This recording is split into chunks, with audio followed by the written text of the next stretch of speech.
Bueno, muchas gracias, hermanos, por sus muestras de hospitalidad. Es un placer y un privilegio visitarlos, esta vez en la compañía del matrimonio Soto.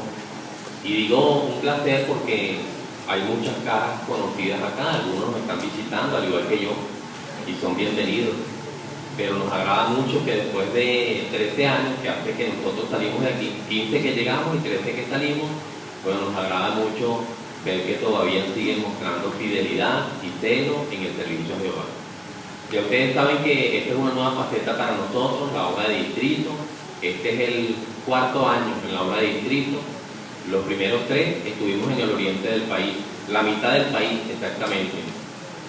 Y este año de servicio, bueno, visitamos el distrito número 6, ya tuvimos asamblea en Cojedes, tuvimos 2 asambleas allí con el hermano Héctor Matute, que era de esta zona.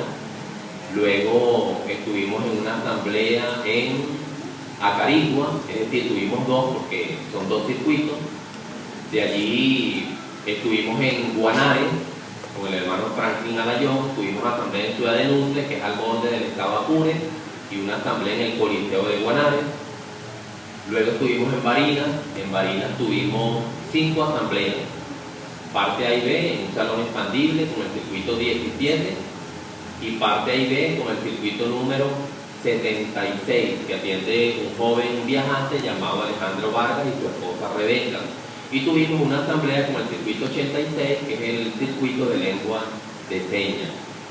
Bueno, de allí pasamos a Mérida, como ustedes saben, hace unos 8 días tuvimos nuestra asamblea de circuito en la Plaza de Toros y la pasamos excelentemente.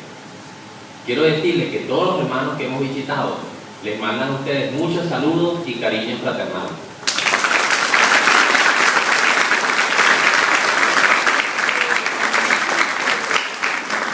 Bien, como indicó el hermano Belén, el tema es: apreciemos las cosas profundas de Dios y rechacemos las cosas profundas de Satanás.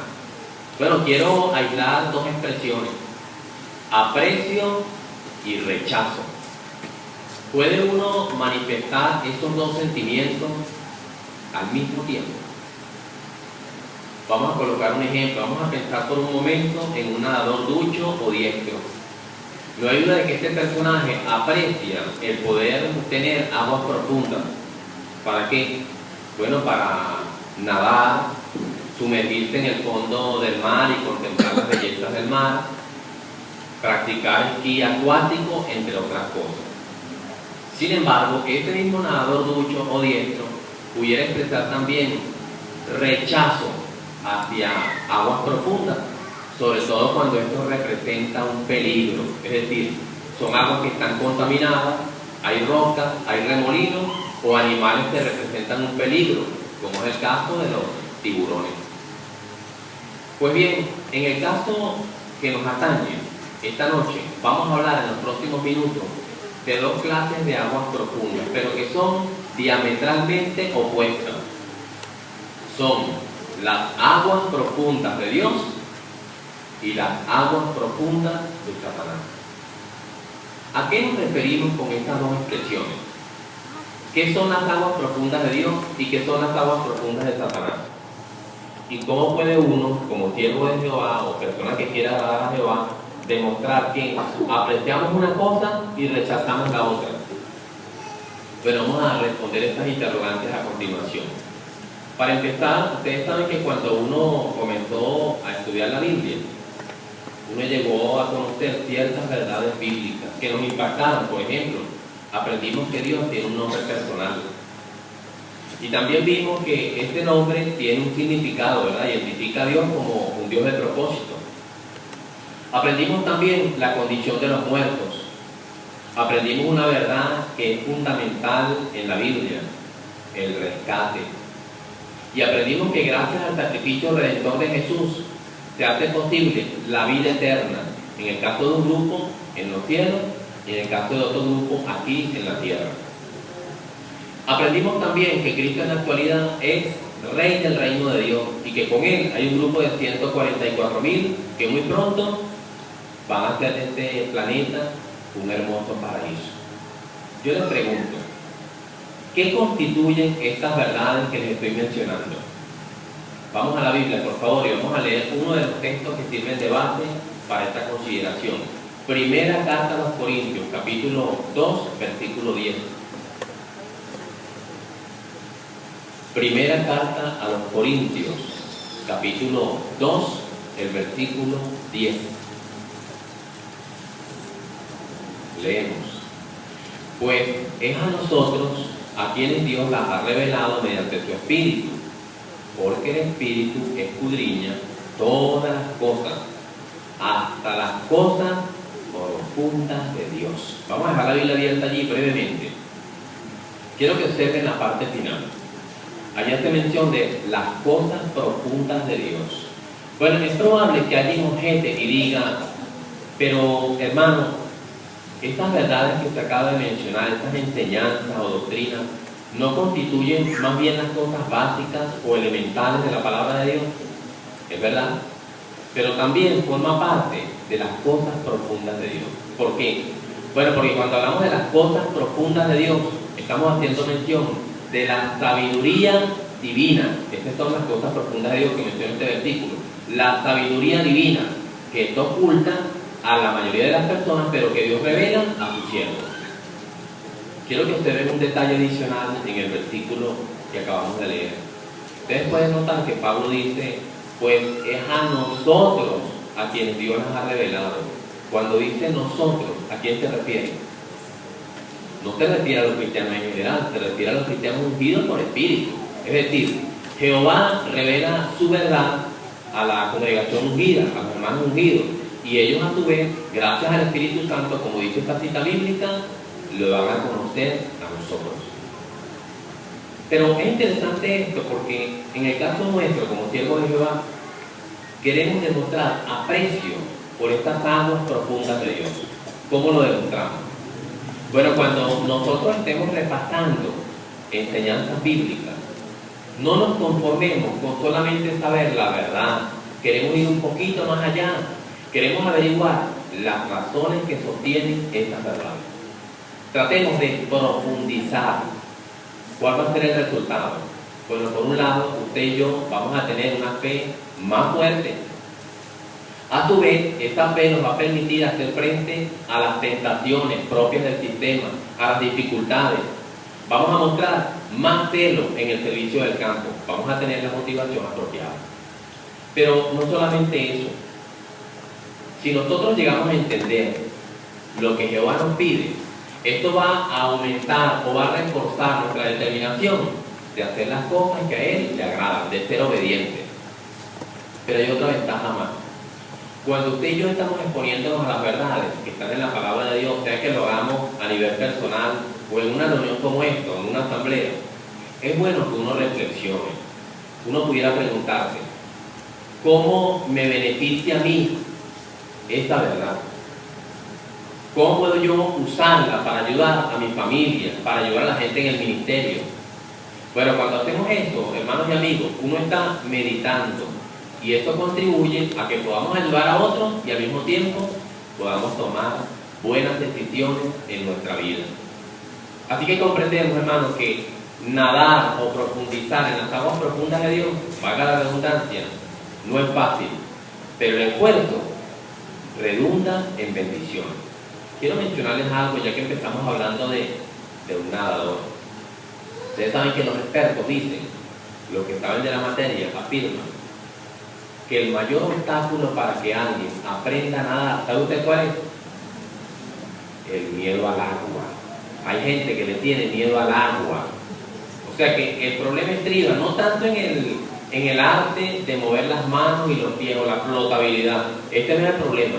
El problema es que la gente le tiene miedo al agua, por eso es que no aprenden a nadar. Bueno, no queremos que esto suceda con nosotros. Jamás le tengamos miedo a las aguas profundas de Dios, porque si Jehová las ha suministrado, es porque considera que usted y yo podemos entenderlo. ¿Qué le parece si a continuación hacemos un ejercicio? Vamos a nadar brevemente en las aguas profundas de Dios, en un versículo bíblico, para que ustedes vean todo lo que uno puede aprender con tan solo un versículo de la Biblia. pero antes de leerlo quiero darle el trasfondo para que me puedan entender. El versículo tiene que ver con el secreto sagrado. El secreto sagrado. Ustedes saben que después que Adán y Eva se rebelaron contra Dios, eso hizo surgir una cuestión, un interrogante. La pregunta que surgió fue: ¿puede un hombre mantener devoción perfecta, integridad ante Jehová? Bueno, esta pregunta quedó en el aire y con el tiempo se convierte en un secreto sagrado. Es verdad, Jehová fue arrojando destellos a medida que fueron pasando los años, detalles, pero finalmente la cuestión se resolvió en el primer siglo, en la persona de Jesucristo. Así que vamos a leer el texto. Primera Timoteo capítulo 3 versículo 16. Tengan la bondad de abrir sus Biblias allí y tenganla abierta mientras lo explicamos. Primera Timoteo capítulo 3, el versículo 16. Ahí leemos: realmente se reconoce que el secreto sagrado de esta devoción piadosa es grande. Él fue puesto de manifiesto en carne, fue declarado justo en espíritu, se apareció a ángeles, fue predicado entre naciones, fue creído en el mundo, fue recibido arriba en gloria. Ustedes pueden observar aquí, en la lectura de este versículo, que el apóstol Pablo nos está diciendo que el secreto sagrado de la devoción piadosa envuelve 6 rasgos. Vamos a ver cuáles son estos 6 rasgos. Volvamos al texto. En primer lugar dice: Él fue puesto de manifiesto en carne. ¿Cuándo se cumplió eso? Esto fue cuando Jehová transfirió la vida de su querido hijo a la matriz de una virgen, en este caso María. Sin embargo, Jesús llegó a ser el hijo ungido de Jehová en el momento en el que él se bautiza. Y a partir de allí empieza entonces el proceder que llevó a que diera su vida en sacrificio y pagara el rescate correspondiente por todos nosotros, como dice el texto para el día de hoy. Ahora note usted lo que dice la siguiente declaración. Ahí dice: fue declarado justo en espíritu. Seguro sería el segundo aspecto o rasgo del secreto sagrado. Fue declarado justo en espíritu. ¿Qué significa eso? Recuerden que Jesús muere y permanece en el sepulcro parte de 3 días. Y luego es resucitado. Pero Jesús resucita en espíritu. ¿Qué significó eso? Bueno, resucitar a su querido en espíritu, Jehová estaba declarándolo completamente justo y merecedor de todas las asignaciones ensalzadas que tiene el Hijo de Dios. Ahora notemos el tercer rasgo. Se apareció a ángeles. Está hablando de Jesús resucitado en espíritu. ¿Quiénes fueron esos ángeles a que Jesús se le apareció como criatura espiritual? Pues eran los ángeles que dejaron su posición original allá en el cielo, en la época de Noé, y bajaron hacia la tierra para tener relaciones o intimidad con mujeres. Un acto contranatural de desobediencia completa a Jehová. Así que la pregunta es: ¿qué mensaje le declaró Jesús a estos ángeles? ¿Sería un mensaje de consolación, de salvación? No, Jesús los condenó como merecedores de muerte. ¿Qué nos ayuda a entender eso? Bueno, que en la actualidad, si alguno de nosotros se pone a jugar con la inmoralidad, tengamos la certeza de que tarde o temprano se nos va a llamar a cuenta, como ocurrió con estos ángeles. Veamos ahora el cuarto aspecto de este secreto sagrado. Dice: fue predicado entre naciones. ¿Cuándo se empieza a cumplir esta profecía? A partir del año 33 de nuestra era común, cuando el Pentecostés se empezó a predicar las buenas nuevas incluso a los gentiles. De hecho, ¿usted recuerda quién fue el primer gentil en hacerse cristiano? Cornelio, en el año 36 de nuestra era. Y a partir de allí, las buenas nuevas se llevaron a todas las naciones, a toda la tierra habitada. No hay duda de que los cristianos en el siglo I entendieron bien lo que implicaba el secreto de la devoción piadosa y mostraron celo e entusiasmo por la obra. Y eso lo deja ver el siguiente rasgo del secreto sagrado también. Noten que dice: fue creído en el mundo. ¿Cómo es eso? Bueno, este fue el resultado de un celo y una devoción piadosa como la de Jesús, que manifestaron misioneros de la talla del apóstol Pablo, de Timoteo. Eso hizo que las buenas nuevas se llevaran no solamente a Europa, Asia, España, sino posiblemente también a África Oriental por boca del eunuco etíope. Bueno, en la actualidad no hay duda de que los siervos de Dios de tiempos modernos estamos dando un buen ejemplo también de fe y entusiasmo en difundir las buenas nuevas. Ahora noten el último rasgo, el número 6. Dice, fue recibido arriba en gloria. ¿En qué nos hace pensar esta frase? Bueno, recordamos el pasaje de Juan capítulo 17, versículo 1 al 4. La última noche que Jesús estuvo con sus discípulos, Él le hizo una oración a Jehová y le dijo que le ayudara, que le permitiera tener la gloria que Él tenía antes de venir al mundo. ¿Se cumplió? Claro, porque Jesús muere, pasa parte de 3 días en el sepulcro, pasa otros 40 días con sus discípulos y luego asciende al cielo. Quizá usted recuerde que cuando Jehová estaba formando la tierra como hogar eterno para el hombre, los ángeles aplaudieron al unísono. Fue un coro maravilloso, ¿verdad? Magnífico, de alegría. ¿Cuánto más lo hubo cuando Jesús ascendió al cielo? Es que los ángeles recibieron nada más y nada menos que al campeón de la soberanía divina. Pero vamos a ver, ¿ustedes recuerdan por qué estamos leyendo esto? ¿Por qué este examen? Yo les dije que estábamos nadando en las aguas profundas de Dios. El punto es este. Uno como siervo de Jehová debe esforzarse por profundizar. Uno debe investigar y no conformarse con lo superficial.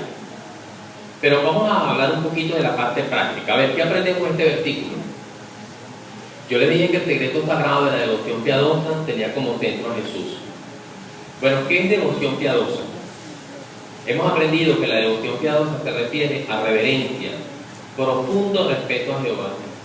La devoción piadosa también entraña un apegarse a Dios. Y no hay duda de que Jesús mostró devoción piadosa a la perfección, en actitud, en conducta, en habla. Jesús desplegó devoción piadosa a su Padre Celestial. De hecho, las oraciones que Jesús hizo a su Padre reflejaban este profundo apego a Jehová, esta gran intimidad que tenía con Él. ¿Qué nos enseña esto a nosotros? Pues es probable que alguien diga, ay hermano, eso era Jesucristo que era perfecto. Lo que pasa es que uno tiene más fallas que un carro viejo, ¿verdad? Por la imperfección de la que somos objeto. Es verdad, pero recuerden algo. Jehová espera que usted y yo despleguemos devoción piadosa tomando en cuenta nuestra imperfección. ¿Cómo lo vamos a hacer? Bueno, primero, apegándonos o amoldándonos a sus leyes y normas justas. Y segundo, queremos en todo caso demostrar celo y entusiasmo por la obra de predicar y hacer discípulos. Bueno, quiero decirles que allá en el siglo I había un grupo de cristianos que se parece mucho a ustedes, y espero no estar ofendiéndolos, pero se parecían mucho a ustedes. ¿A qué me refiero? Vamos a la Biblia, por favor, y leamos Revelación, capítulo 2, versículos 18 y 19. Y pueden dejar tus Biblias abiertas allí. Revelación, capítulo 2, versículos 18 y 19. Ahí leemos. Y al ángel de la congregación que está en Tiatira, escribe: estas son las cosas que dice el Hijo de Dios, el que tiene los ojos como llama de fuego, y sus pies son semejantes a cobre fino. Conozco tus hechos, y tu amor, y fe, y ministerio, y aguante, y que tus hechos recientes son más que los de antes. Bueno, noten ustedes que Jesús encomia a los hermanos de la congregación de Tiatira. ¿Por qué los encomió? Bueno, por tus hechos, por tu amor, por tu aguante, por tu fe. Y es interesante la parte final del versículo 19. Él dice allí que sus hechos recientes eran más que los de antes. No se parecían a la congregación de Éfeso, que habían perdido el amor que tenían al principio. Sus hechos eran más que los de antes. En este sentido, es que yo quería decir que ustedes se parecen a ellos. Miren, estaba viendo el último informe que dejó el hermano Leonardo. Me llama la atención que ustedes como congregación se parecen mucho a estos hermanos de la congregación de Tiatira. ¿Por qué? Bueno, porque demuestran celo en el servicio del campo, para empezar. Estaba observando, por ejemplo, los numeritos, aunque los números no lo dicen todo, pero a veces indican mucho. Ustedes como publicadores tienen un promedio de 15 horas, 17 revistas por publicador, 3.5 revisitas y 1.5 o 1.1, quise decir, estudios bíblicos. Esto es excelente, hermano. Esto deja ver que la congregación está mostrando buen ánimo, entusiasmo. Otra cosa que pude notar es que ustedes son, para el tiempo de la visita, 77 publicadores. La asistencia a las reuniones, todas están por encima del 100%, y eso también merece encomio. Queremos felicitarlos por el esfuerzo que ustedes hacen por acudir a la casa de Jehová. Y otro detalle interesante es que tenemos aquí 12 precursores regulares, de los cuales 5 surgieron en un corto periodo de tiempo, y 23 de ustedes hicieron el precursorado auxiliar. Felicitaciones, hermanos, de verdad que nos encomiamos por este buen espíritu.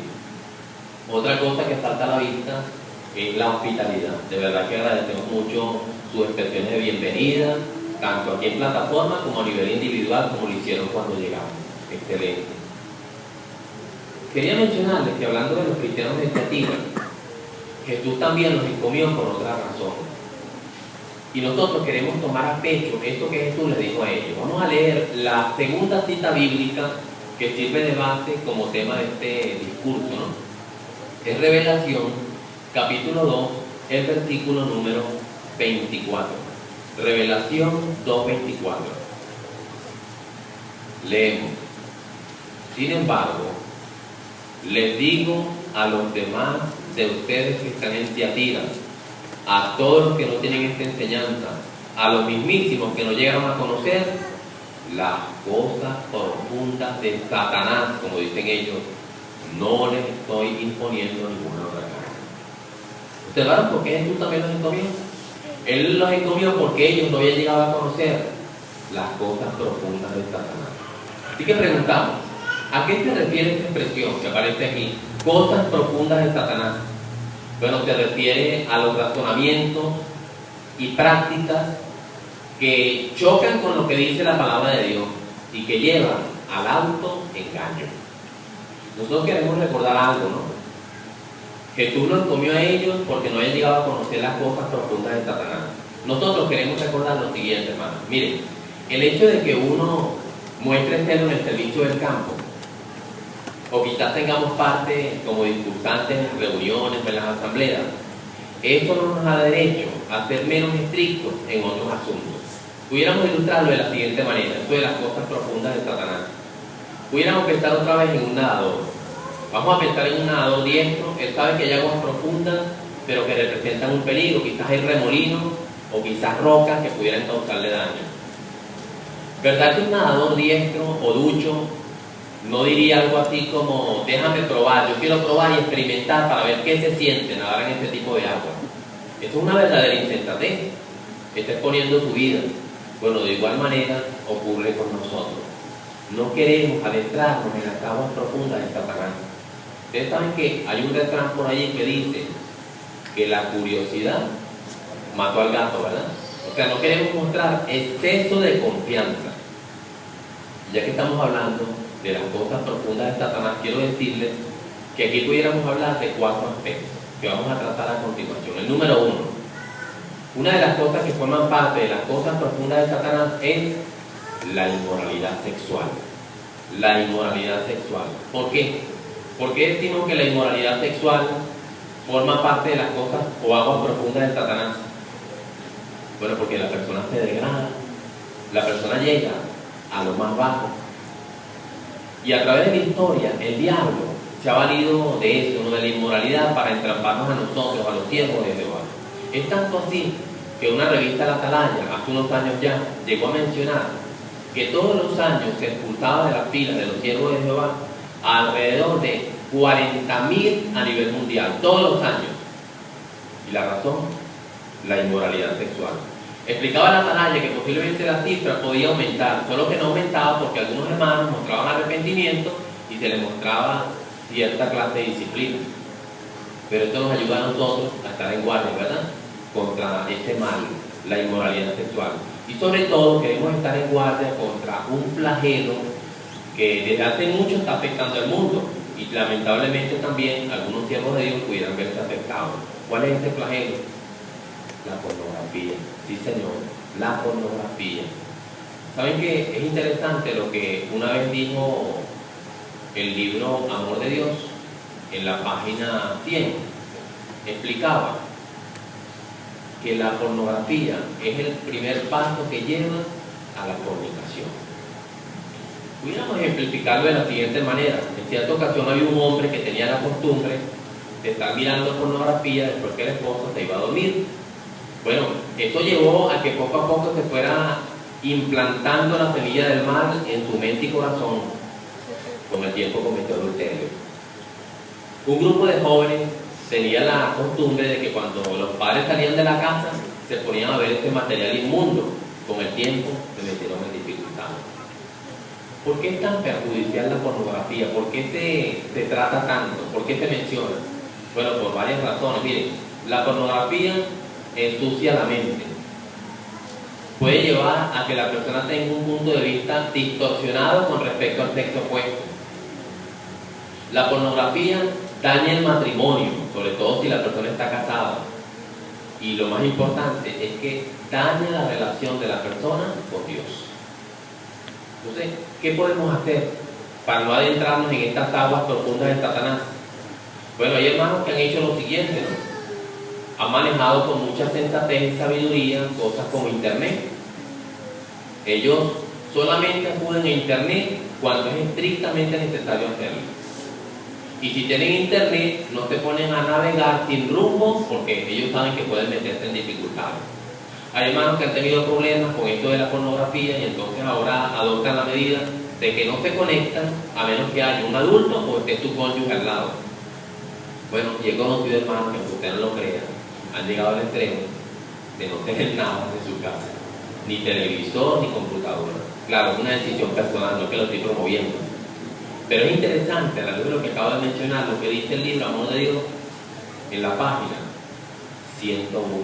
Ahí dice: haga lo que sea, ahí lo dice, haga lo que sea, con tal de impedir que los deseos inmorales nos consuman y acaben dominándonos. Y cita, por cierto, el texto de Mateo, capítulo 5, versículos 29 y 30, donde dice que si el ojo o la mano está haciendo tropezar, córtatelo. En otras palabras, toma medidas drásticas, tajantes, para evitar este vicio. Pero este no es el único elemento que forma parte de las aguas profundas de Satanás.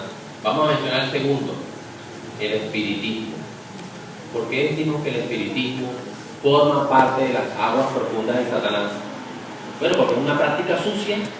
La persona está teniendo contacto o comunicación con los demonios. ¿O han extendido este espiritismo, verdad? Uno lo ve, mire, por todas partes. Hay que tener cuidado. Películas, videojuegos y lamentablemente, entre comillas, ciertos tratamientos médicos. Entonces hay que tener mucho cuidado con eso. Hace ya como un año nos mandaron a hacer una visita a unas congregaciones en Caracas y nos tocó estar por los lados de Catia, 23 de enero y esta zona, ¿no? Y nos llamó la atención que estando en los cerros y todo eso, miren, mucha gente vestida de blanco, y no por cuestión de gusto, ¿no? Blanco por completo, zapatos, todo y gorros blancos. Hasta un bebé llega a ver vestido de blanco, imagínense usted, para que vean lo entendido que está el espiritismo. Y esto nos ayuda a ver lo siguiente: quizás usted y yo no nos vamos a vestir de blanco, pero sí es bueno recordar que hay cierta clase de entretenimiento que no es apto para un siervo de Jehová. Por ejemplo, hace algunos años había un videojuego que alcanzó fama mundial, se vendió, bueno, como pan caliente. Esas personas recaudaron millones y millones de dólares. Pero usted sabe cuál era el videojuego. Quiero mencionarles algunos de los personajes. Había magos, es decir, medios y adivinos, duendes, fantasmas, diablillos, ogros, esqueletos, vampiros y muertos resucitados por la magia negra. ¿Usted se imagina un joven testigo de Jehová plantado jugando con este tipo de elementos? Por favor. Pero no es solamente eso. hay otros riesgos que usted y yo debemos evitar. Hace tiempo, una revista La Atalaya, y también lo dice el libro Amor de Dios, explicó que los testigos de Jehová, porque este libro va dirigido a nosotros, a los testigos, no debemos dar publicidad a los demonios. ¿Cómo es eso? Bueno, usted quizás recuerde que cuando los demonios trataban de hablar con Jesús, ¿qué hacía Jesús? Le decía, calla, no lo dejaba hablar.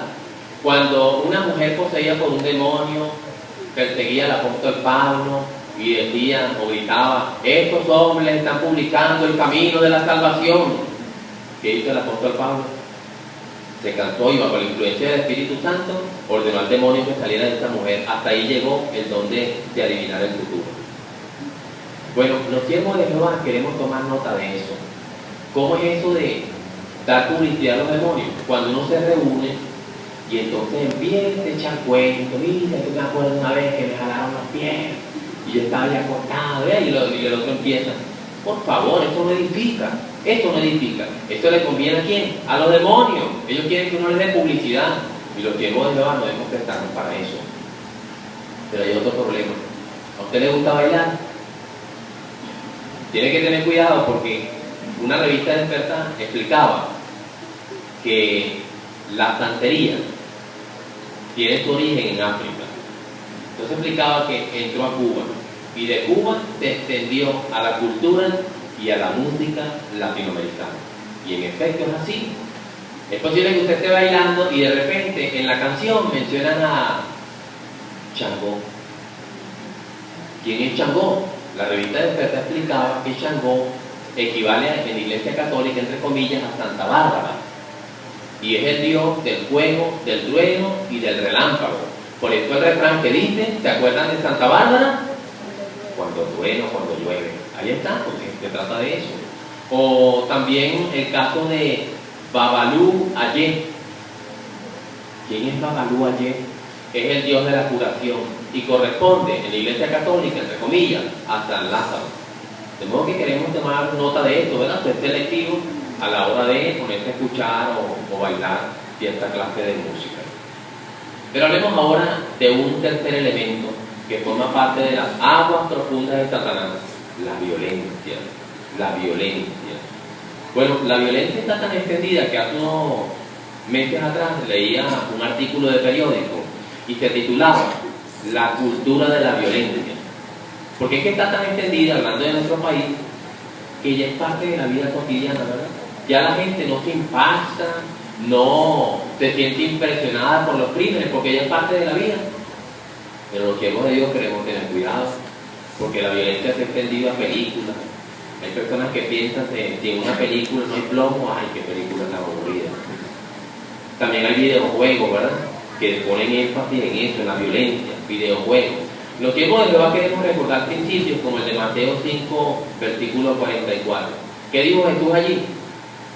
Él dijo que oráramos por nuestros enemigos, estén bendiciendo y no maldiciendo.